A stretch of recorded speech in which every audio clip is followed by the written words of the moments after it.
শয়তানের বধূ সিনেমাটি শুধু একটি ভূতের গল্প নয়, এর গভীরে লুকিয়ে আছে এক শক্তিশালী বার্তা। সিনেমাটি শৈল্পিক দিক থেকে হয়তো সামান্য মানের, কিন্তু এটি আমাদের দুটো খুব গুরুত্বপূর্ণ জিনিস শিখিয়ে যায়। প্রথমত, ভালোবাসা।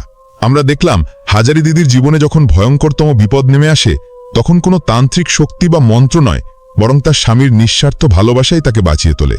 ভালোবাসা শুধু দুটো মানুষকে এক করে না, এটি আমাদের ভিতরের শক্তিকে জাগিয়ে তোলে, যা দিয়ে আমরা যে কোনো কঠিন পরিস্থিতির মোকাবিলা করতে পারি।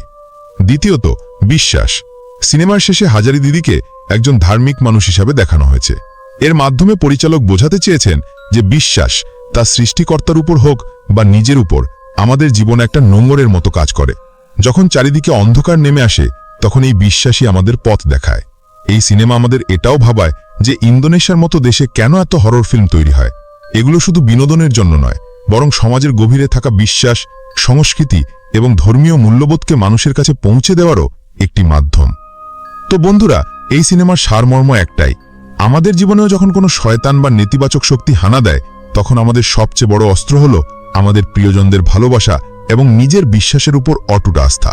কেবল তারাই সুখী জীবন লাভ করতে পারে যারা এই দুটো জিনিসকে মন থেকে আগলে রাখে।